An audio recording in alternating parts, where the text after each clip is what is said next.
This is a quick and dirty 5-minute guide with all the essential information you will need to understand the world-class red wine famously known as the Queen of Italian wine.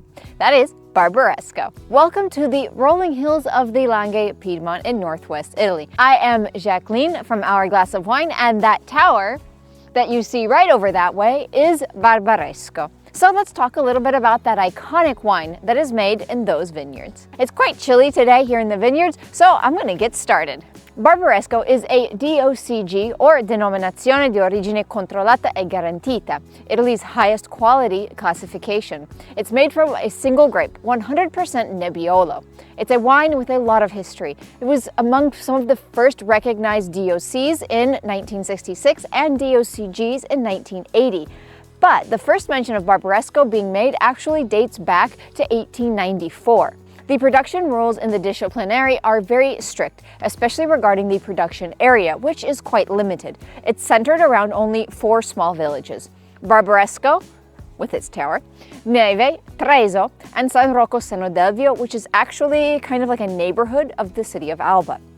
It's worth noting that within the Barbaresco denomination, there are 66 officially recognized vineyard sites called MGAs, Menzioni Geografiche Aggiuntive, or additional geographic mentions, which are the most prestigious crus and vineyards of the appellation, and these can be displayed on the label if all of the grapes come from those vineyards. Broadly speaking, each of the four mentioned cities offers a slightly different style of Barbaresco. Barbaresco village wines are often the most delicate. Neve will give a little bit more structure and power, and Treso will tend to be a little bit more aromatic and elegant. The magic here will lie in the soil. In the Barbaresco area, we will find calcareous marl soils that are dating back from the Tortonian geological age, which are clay-based soils with some sand in it.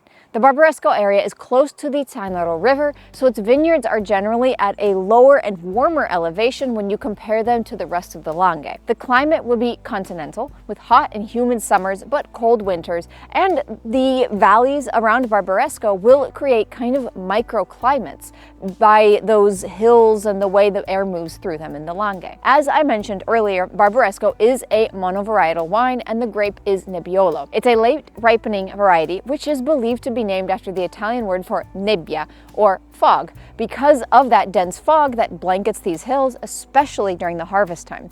It's naturally high in acid and high in tannins. It's the ultimate grape to provide structured wines. Because of those characteristics, Nebbiolo will make wines that have a very long aging potential. Some amount of aging for Nebbiolo-based wines, in most cases, is needed in order to soften the tannins and to make the wine more elegant and approachable. But for Barbaresco, the aging requirements are actually very strictly regulated by that law we talked about earlier. In fact, Barbaresco must legally be aged for a minimum of 26 months, with at least 9 months of aging in wood. The Barbaresco Riserva will need a minimum of 50 months of aging. This means that essentially a Barbaresco must be aged for at least 2 years, and the Barbaresco Riserva for 4 years. All of these winemaking and vine growing regulations will create very special wines that generally will command steep prices. In the glass, a typical Barbaresco will be full-bodied, high in alcohol, yet elegant, a red wine that is distinguished by a bright garnet color and an intense, complex aroma that will be dominated by rose and violet petals, cherries and licorice, often developing notes of truffle as it ages. On the palate, it will balance the high acidity with a firm yet refined tannin, offering structure with impressive longevity. This structure is what makes it perfect for pairing with food as well, especially with traditional rich Piemontese dishes like slow-cooked meats called Brasato al Barolo, or the traditional pasta called Tajarin al Ragu. And the famous white truffles of Alba, of course, cannot be forgotten. Red meats like beef, whether roasted, slow-braised, or grilled, will pair exceptionally well with Barbaresco, which is also a great match for aged, hard cheeses. As to the main wineries of the area, look for names like Gaja, who is often credited with putting Barbaresco on the international map with their single vineyard bottlings. Another one is Cesare, one of the oldest and most iconic producers.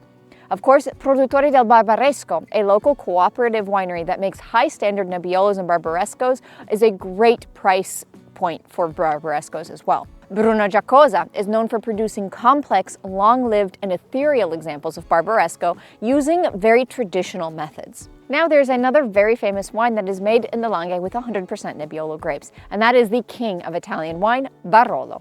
But actually, Barolo can be a quite different wine from Barbaresco, despite the fact that they're very geographically close.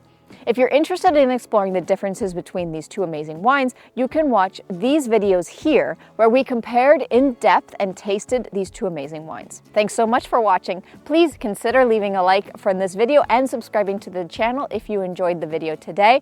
We have lots of more wine and wine education content. I will see you in the next video. Ciao!